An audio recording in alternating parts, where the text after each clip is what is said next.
ప్రభువునందు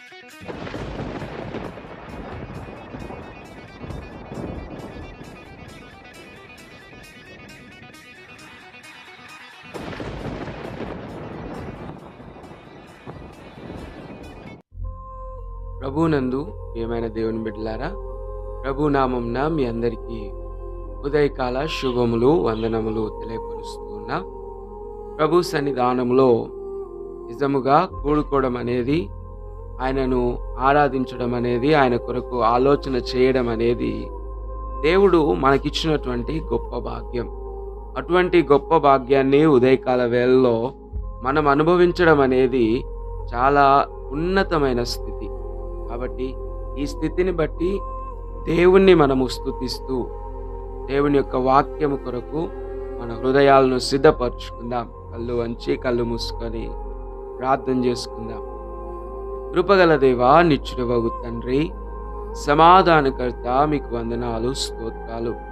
ఉదయకాల వేళలో ప్రభువా, ఈ పాద సన్నిధికి మేము వచ్చి ఉండగా అల్పులము, అయోగ్యులము, ఎన్నిక లేని వారము అయినప్పటికీ మమ్మలను మీరు జ్ఞాపకం చేసుకొని నీ కృపలో నీ కనికరము చొప్పున మమ్మల్ని బలపరచుమని, దీవించుమని, ఇదిగో నాయన నడిపించుమని దేవాని ప్రేమగల హస్తాలకు అప్పగిస్తూ నజరేయుడు మా ప్రభువును రక్షకుడైన యేసు క్రీస్తు శుభనామములో ఈ ప్రార్థన అడిగి వేడుకొంచున్నాం మా ప్రియ పరలోకపు తండ్రి, ఆమేన్.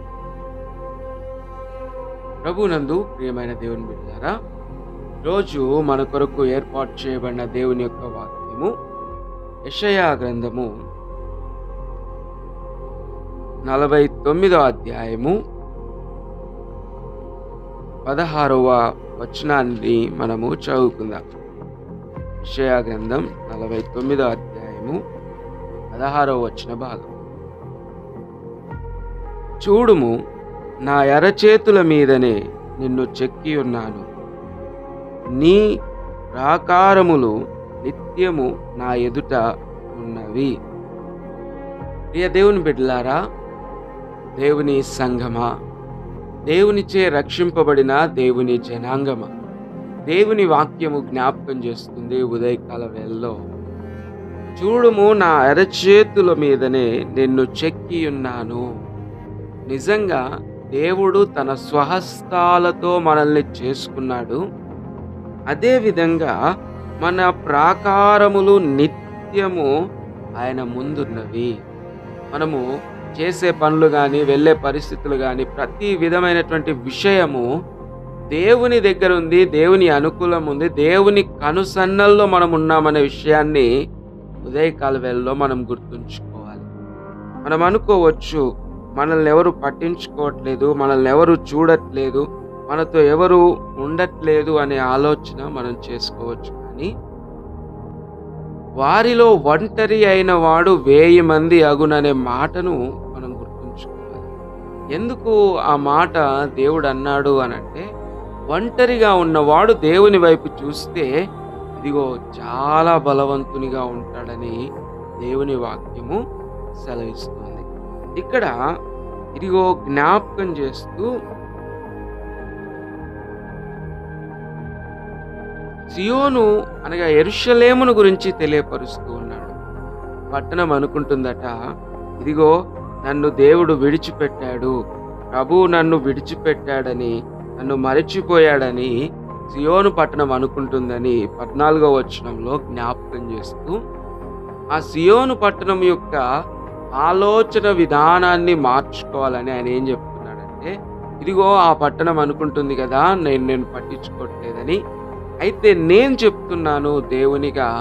ఇదిగో 15వ వచనంలో దేవుడు మాట్లాడుతూ ఆయన అంటూ ఉన్నాడు, బలపరుస్తూ ఉన్నాడు. ఏమంటున్నాడంటే, స్త్రీ తన గర్భమున పుట్టిన బిడ్డను కరుణింపకుండా తన చంటి పిల్లను మరచునా. నిజంగా ఏ తల్లి కూడా తన గర్భంలో పుట్టిన పిల్లలను ఇదిగో విడిచిపెట్టదు, మరిచిపోదు. ఒకవేళ మరిచిపోయింది అని అంటే తనంత దౌర్భాగ్యురాలు ఇంకెవరు ఉండదు. ఎక్కువ శాతం ఏ స్త్రీ కూడా తన పిల్లల్ని విడిచిపెట్టదు. అలాంటి పరిస్థితుల్లో ఇదిగో దేవుడు స్టేట్మెంట్ ఇస్తున్నాడు, వారైనా మరుచుదురు కానీ నేను నిన్ను. నిజంగా దేవుని వైపు మనం చూస్తే కన్న తల్లి మరిచినా కూడా నేను నిన్ను మరువనని దేవుని వాక్యం సెలవిస్తుంది. కష్టాల్లో ఉన్నామా, ఇబ్బందుల్లో ఉన్నామా, శ్రమల్లో ఉన్నామా, ఎవరికి చెప్పుకోలేని పరిస్థితుల్లో ఉన్నామా, ఎలాంటి పరిస్థితుల్లో ఉన్నా ఇదిగో దేవుని వాక్యం ఉదయకాల వేళలో జ్ఞాపకం చేస్తుంది. ఇదిగో వారైనా మరుచుదురు గాని నేను నిన్ను మరువను. ఎందుకో తెలుసా? నేను నిన్ను నా అరచేతుల్లో చెక్కున్నాను. అరచేతుల్లో నిన్ను చెక్కున్నాను.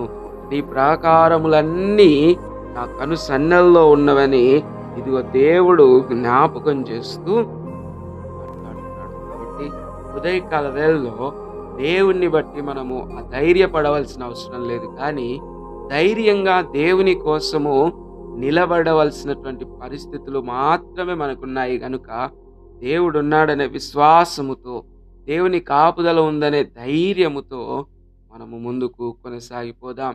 ఈ దినమంతయు దేవుడు తన కృపలో నడిపించి మరొక్క దినాన్ని మనందరి జీవితంలో అనుగ్రహించునుగాక.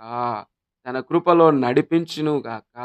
దేవుడే మనందరినీ బలపరిచి ప్రతి విషయంలో సహాయం చేసి నడిపించునుగాక. ఆమేన్. కళ్ళు వంచి కళ్ళు మూసుకొని ప్రార్థన చేసుకుందాం.